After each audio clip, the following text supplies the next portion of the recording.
नमस्कार विद्यार्थियों। बेंथम के उपयोगितावाद के बारे में हम अध्ययन कर रहे थे।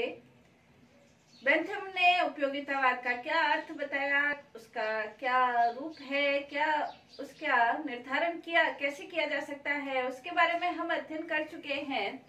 उपयोगितावादी जो विचारधारा है उसके बारे में, उसका निर्धारण कैसे किया जाए, उसको कैसे देखा जाए कि कोई वस्तु उपयोगी है नहीं है, इसके बारे में आज हम अध्ययन करेंगे।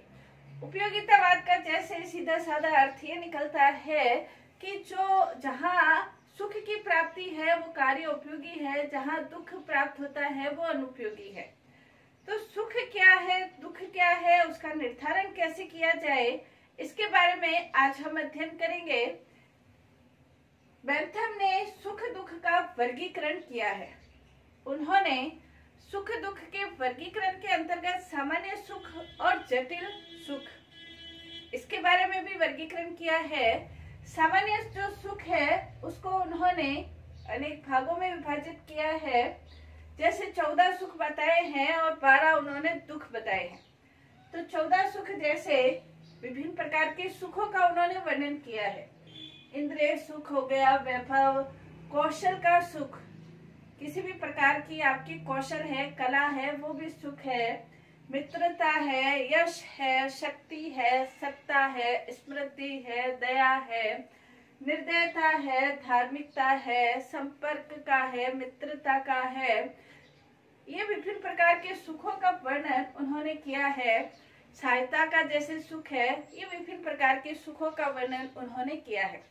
इसी प्रकार सुख दुख का निर्धारण कैसे किया जाए, कैसे ये देखा जाए कि कोई कार्य उपयोगी है नहीं है, तो विभिन्न प्रकार के दुख क्या है उसका भी उन्होंने, बेंथम ने वर्णन किया है। सुख दुख के वर्णन के लिए उन्होंने बताया है कि जैसे दरिद्रता है, ये भी एक प्रकार का दुख है। भावना है, कोई कल्पना के आधार पर ही दुखी रहते हैं। हिचकिचाहट है, शत्रुता है, अपयश है, स्मृति है, दया है, निर्दयता है, आशा है, कल्पना है, ये सभी जो है ये दुख है। जैसे स्मृति को बेंथम ने सुख में भी गणना की है और दुख में भी गणना की है। आप सुखों की स्मृति भी कर सकते हैं तो ये सुख है, आप यदि दुखों की स्मृति करते हैं तो ये दुख है। तो सुख दुख की उन्होंने विभिन्न प्रकार के सुख भी बताए हैं, विभिन्न प्रकार के दुख भी उन्होंने बताए हैं, बेंथम ने बताए हैं। ये तो हुए सामान्य सुख या सामान्य दुख। जटिल सुख या जटिल दुख क्या है उसके बारे में बेंथम ये कहते हैं कि जटिल सुख जब दो या तीन सुखों का जब मिश्रण हो जाता है, जैसे इसके अंतर्गत स्मृति भी आ गई, मित्रता भी आ गई, यश भी आ गया, जब ये 4-5 सुख मिल जाते हैं तो वो जटिल सुख बन जाते हैं। और ऐसे ही जब 4-5 दुख, दरिद्रता भी है, मित्रता भी नहीं है, बीमारी भी है, ये 4 प्रकार के दुख जब मिल जाते हैं तो ये जटिल दुख की सृष्टि करते हैं। सुख क्या है, दुख क्या है, सामान्य सुख क्या है, जटिल सुख दुख क्या है, इन सब का वर्णन करने के बाद बेंथम ये कहते हैं कि सुख और दुख के निर्धारक तत्व भी होते हैं। सुख और दुख के जो निर्धारक तत्व हैं उसके आधार पर बेंथम ये कहते हैं कि प्रत्येक व्यक्ति में सुख और दुख को ग्रहण करने की जो क्षमता है वो अलग अलग होती है। व्यक्ति अपनी भावना के आधार पर सुखों को ग्रहण भी कर सकता है, व्यक्ति अपनी भावना के आधार पर दुखों को ग्रहण भी कर सकता है। कितना जो निर्धारक तत्व है वो 32 निर्धारक तत्वों का बेंथम ने उल्लेख किया है। वो ये कहते हैं कि इन 32 तत्वों के आधार पर कोई व्यक्ति किसी सुख को बहुत ज्यादा मात्रा में ग्रहण करता है, किसी व्यक्ति को सुख का किसी भी प्रकार का प्रभाव नहीं पड़ता है। यही चीज दुख के अंतर्गत भी हम कह सकते हैं कि किसी व्यक्ति को दुख का बहुत ज्यादा अनुभव होता है, किसी व्यक्ति को एक छोटी सी गाली भी उसके हार्ट अटैक का कारण बन सकती है, और किसी व्यक्ति के ऊपर आप थप्पड़ भी मार दो तो उसका कोई प्रभाव उसके ऊपर नहीं पड़ता है। तो सुख और दुख की मात्रा के जो निर्धारक तत्व है वो भी 32 निर्धारक तत्वों का उन्होंने बेंथम ने उल्लेख किया है। जैसे व्यक्ति का स्वास्थ्य किस प्रकार का है, एक स्वस्थ व्यक्ति मानसिक शारीरिक दृष्टि से स्वस्थ व्यक्ति है तो उसके ऊपर दुख का प्रभाव कम पड़ता है। जैसे शक्ति है, कठोरता है, धार्मिक पक्ष है, नैतिक पक्ष है, भावनात्मक पक्ष है, जलवायु है, वंश है, शिक्षा है, ये सारी चीजें किसी व्यक्ति के सुख और दुख को निर्धारण करने में अपनी महत्वपूर्ण भूमिका निभाती है। किसी व्यक्ति को किसी चीज का कोई फर्क भी नहीं पड़ता है और कोई व्यक्ति उस चीज को इतना ज्यादा ग्रहण कर लेता है। हर एक व्यक्ति के ऊपर सुख और दुख की मात्रा का जो प्रभाव है प्रत्येक व्यक्ति के ऊपर अलग अलग पड़ता है। जैसे क्लास में कोई टीचर है, किसी बच्चों को पूरी क्लास को डांटता है तो प्रत्येक बच्चे को उसके ग्रहण करने की जो क्षमता है उसके आधार पर वो सुख दुख की अनुभूति करता है। कई बच्चों का उसके ऊपर किसी भी प्रकार का प्रभाव नहीं पड़ेगा, कुछ बच्चों का प्रभाव पड़कर वो उसमें परिवर्तन करेंगे और कुछ बच्चे दुखी भी हो जाएंगे, कुछ बच्चे उसको सकारात्मक रूप में भी लेंगे। कहने का तात्पर्य बेंथम ये कहता है कि प्रत्येक व्यक्ति के ऊपर उसकी ग्रहण करने की क्षमता के आधार पर, और ये जो ग्रहण करने की क्षमता है ये 32 तत्वों के ऊपर 32 तत्वों के ऊपर निर्भर करती है, तो उसके आधार पर प्रभाव पड़ता है। बेंथम ने सुख दुख के जो स्रोत है उसकी भी उन्होंने गणना की है। मतलब ये बेंथम ने अपने उपयोगितावादी सिद्धांत को बिल्कुल सिस्टमैटिक तरीके से, व्यवस्थित तरीके से बताया है कि सुख क्या है, दुख क्या है, कैसे किन तत्वों के आधार पर हमें सुख और दुख की प्राप्ति होती है, कितनी होती है, कैसे होती है, क्या होती है, इन सब के बारे में बेंथम ने वर्णन किया है। सुख दुख के जो 4 स्रोत है वो भी उन्होंने बताए हैं। जैसे उन्होंने ये बताया है कि जहाँ भौतिक चीजों से सुख प्राप्त होता है, प्राकृतिक चीजों से जहाँ सुख प्राप्त होता है तो वो उसका स्रोत भौतिकता है।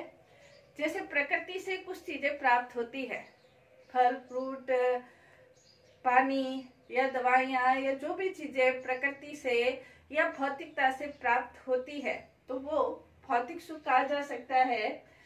नैतिकता के आधार पर जहाँ चीजें प्राप्त होती है, जब व्यक्ति नैतिकतापूर्ण जीवन व्यतीत करता है और नैतिकतापूर्ण जीवन व्यतीत करते हुए अपने विवेक का प्रयोग करते हुए जब व्यक्ति नैतिक जीवन व्यतीत करता है तो नैतिक सुख है। राजनीतिक रूप से, राजनीतिक सत्ता के द्वारा, राजनीतिक प्रणाली के द्वारा, राजनीतिक लोगों के द्वारा जब व्यक्ति की सुख सुविधा के लिए कार्य किया जाता है, अच्छे कानून बनाए जाते हैं, नागरिकता के संबंध में सुविधाएं दी जाती है, अधिकार प्रदान किए जाते हैं, तो राजनीतिक सुख। धर्म के क्षेत्र में जो सुख प्राप्त होता है धार्मिक ग्रंथों के द्वारा, प्रवचनों के द्वारा, धार्मिक कार्यों के द्वारा जो सुख प्राप्त होता है, धर्म की उपासना करने के आधार पर, ईश्वर की उपासना के आधार पर जो सुख प्राप्त होता है उसे धार्मिक सुख कहा है। तो बेंथम ने सुख और दुख के 4 स्रोत बताए हैं, भौतिक, नैतिक, राजनैतिक और धार्मिक। तो इन स्रोतों को बताने के बाद उन्होंने सुख की गणना कैसे की जाती है उसके बारे में भी बताया है और इसके लिए उन्होंने सुख मापक यंत्र इसका उल्लेख किया है, सुखवादी मापक यंत्र का उल्लेख किया है। अब सुखवादी मापक यंत्र क्या है उसका उल्लेख करते हुए वो ये कहते हैं कि कोई भी कार्य है वो उपयोगी है या उपयोगी नहीं है, ये देखने के लिए आवश्यक है कि उस कार्य से सुख मिलता है या दुख मिलता है। यदि किसी कार्य से सुख की प्राप्ति है, सुख क्या है वो उन्होंने स्पष्ट किया हुआ है, यदि किन्हीं कार्यों में सुख की प्राप्ति है तो वो कार्य सुखवादी है, और जहाँ सुख प्राप्त नहीं होता है, दुख की प्राप्ति है, तो वो अनुपयोगी कार्य है। सुखवादी मापक यंत्र के अंतर्गत वो ये कहते हैं कि जैसे एक तराजू है, उसके 2 पलड़े हैं, वैसे ही सुखवादी मापक जो यंत्र है उसके दो पलड़े हैं।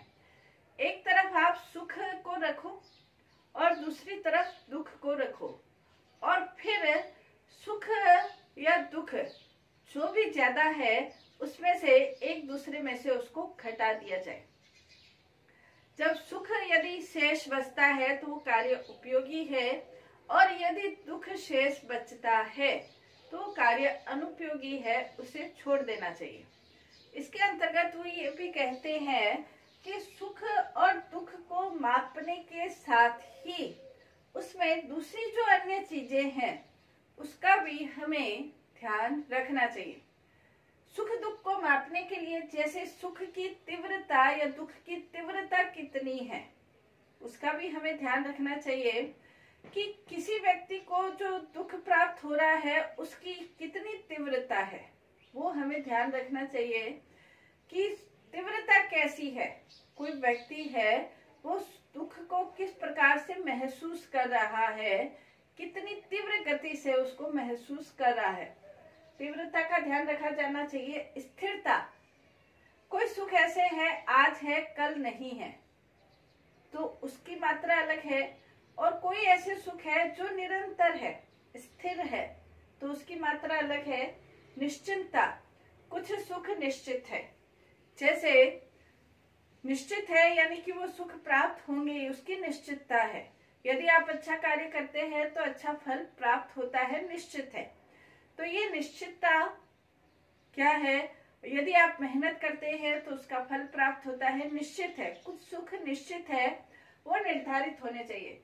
निकटता या दूरता, मतलब निकट है यानी कि जो आसानी से प्राप्त किए जा सकते हैं। निकट सुख का तात्पर्य जो आसानी से प्राप्त किए जा सकते हैं। दूरता का तात्पर्य जो कि आसानी से प्राप्त नहीं किए जा सकते हैं।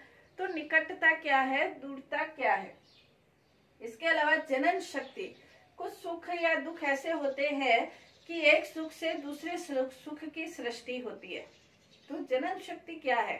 कुछ दुख ऐसे होते हैं जैसे आपने शराब पी, तो शराब पीने के बाद शारीरिक स्वास्थ्य भी खराब होता है, मानसिक स्वास्थ्य भी खराब होता है, सामाजिक रिश्ते भी खराब होते हैं। तो एक दुख के साथ दूसरे अन्य दुख भी उसके साथ जुड़े हुए हैं। तो जनन शक्ति क्या है, इसका भी इसके ऊपर प्रभाव पड़ता है। नेक्स्ट, विशुद्धता और विस्तार, सुख का विस्तार कितना है, आपका जो सुख है उसका विस्तार कैसे है, क्या वो आप तक सीमित है या कहाँ तक आपके जो आसपास के लोग हैं, निकट संबंधी है, उसके ऊपर जो बाहर है जिनसे आपका संपर्क है, कहाँ तक उसका विस्तार है। तो सुख और दुख की मात्रा को निर्धारित करने में बेंथम ये कहते हैं तीव्रता, स्थिरता, निश्चितता, निकटता, दूरता, जनन शक्ति, विशुद्धता, विस्तार, इन सब चीजों का भी ध्यान रखा जाना चाहिए। बेंथम ये कहते हैं कि सुखवादी मापक जो यंत्र है उसके आधार पर हम ये निश्चित कर सकते हैं कि कोई भी वस्तु कार्य हमारे लिए उपयोगी है या नहीं है, ये हम सुखवादी मापक यंत्र के द्वारा जान सकते हैं। कैसे, उसके लिए बेंथम ये कहते हैं कि समस्त सुख के समस्त मूल्यों को एक और तथा समस्त दुखों के समस्त मूल्यों को दूसरी ओर एकत्रित कर लेना चाहिए। दो पलड़े हैं, समस्त सुखों के समस्त मूल्य निकालते समय ये सब चीजें इसमें ध्यान रखी जानी चाहिए। समस्त सुखों के समस्त मूल्य, समस्त दुखों के समस्त मूल्य दूसरी ओर एकत्रित कर लेने चाहिए। यदि एक दूसरे को घटाकर सुख में से दुख या दुख में से सुख को घटाकर जो सुख शेष रहता है तो अमुक कार्य उपयोगी है, ठीक है। और यदि दुख शेष रहता है तो अमुक कार्य समझ लेना चाहिए कि वो कार्य ठीक नहीं है, और जब वो कार्य ठीक नहीं है तो उस कार्य को छोड़ देना चाहिए। तो इस आधार पर हमें कोई कार्य करना चाहिए या नहीं करना चाहिए, ये सुखवादी मापक यंत्र के द्वारा हम देख सकते हैं। इसके अलावा वो ये कहते हैं बेंथम कि सुख की मात्रा यदि समान है तो बच्चों का खेल या कविता एक ही चीज है। वो ये कहते हैं कि सुख के अंतर्गत सुख की जो भावना है वो भावना सब में एक जैसी होती है, लेकिन मात्रा अलग हो सकती है। और सुख की भावना एक जैसी होने के कारण जो बच्चों का खेल है पुष्पेन और जो कविता पाठ है, कविता पाठ का जो रसास्वादन किया जाता है वो दोनों एक है, उसमें किसी भी प्रकार का कोई अंतर नहीं है, क्योंकि दोनों ही सुख पर आधारित है, दोनों ही सुख प्रदान करते हैं। तो दोनों में किसी भी प्रकार का कोई अंतर नहीं है। और इसीलिए बेंथम ये कहते हैं कि सुख की मात्रा समान होने पर बच्चों का खेल पुष्पिन और कविता का रसवादन दोनों में समान रूप से आनंद की प्राप्ति होती है। आगे वो ये कहते हैं कि राज्य का उद्देश्य और कानून का उद्देश्य, दोनों का उद्देश्य अधिकतम व्यक्तियों का अधिकतम सुख होना चाहिए। राज्य का उद्देश्य अधिकतम व्यक्तियों का अधिकतम सुख और कानून का उद्देश्य अधिकतम व्यक्तियों का अधिकतम सुख है। व्यक्ति राज्य के उद्देश्यों या राज्य के कानून या राज्य की आज्ञाओं का पालन क्यों करते हैं? क्योंकि व्यक्तियों को, नागरिकों को, प्रजा को ये विवेक है कि राज्य के आदेशों का पालन नहीं करने में दुख ज्यादा मिलेगा, और जब राज्य के उद्देश्यों आदेशों का पालन किया जाता है तो उसमें सुख की सृष्टि ज्यादा है। इसलिए व्यक्तियों को राज्य के उद्देश्यों के पालन करने में ज्यादा सुख की सृष्टि होती है, इसलिए उसकी आज्ञा का पालन किया जाता है। यही बात बेंथम ये कहते हैं कि कानून की दृष्टि से भी यही बात है कि कानूनों के आधार पर व्यक्तियों के सुख की सृष्टि होती है, क्योंकि कानून में अधिकतम व्यक्तियों का अधिकतम सुख निहित है। और यदि बेंथम ये भी कहते हैं कि यदि कानूनों में अधिकतम व्यक्तियों का अधिकतम सुख निहित नहीं है तो ऐसे कानूनों को बदल दिया जाना चाहिए, ऐसे कानूनों में परिवर्तन कर दिया जाना चाहिए। तो बेंथम ये कहते हैं कि कानून और राज्य के अंतर्गत अधिकतम व्यक्तियों का अधिकतम सुख निहित है। तो ये बेंथम का उपयोगितावाद था। बेंथम ने उपयोगितावाद का बिल्कुल व्यवस्थित रूप से, क्रमबद्ध रूप से अध्ययन किया है, और जो उपयोगितावादी सिद्धांत के जो तत्व थे, वो सब जो तत्व इधर उधर बिखरे हुए थे, उन सब तत्वों को एक सूत्र में पिरोकर उन्होंने नैतिक शास्त्र और आचार शास्त्र का जो सिद्धांत था उसे राजनीति सिद्धांत के अंतर्गत भी लागू करके उन्होंने राजनीति विज्ञान के अंतर्गत अपना एक महत्वपूर्ण योगदान दिया। और इसी के कारण उपयोगितावाद को बेंथमवाद के नाम से भी जाना जाता है। बेंथम की और विचारधारा का हम अध्ययन करेंगे। धन्यवाद।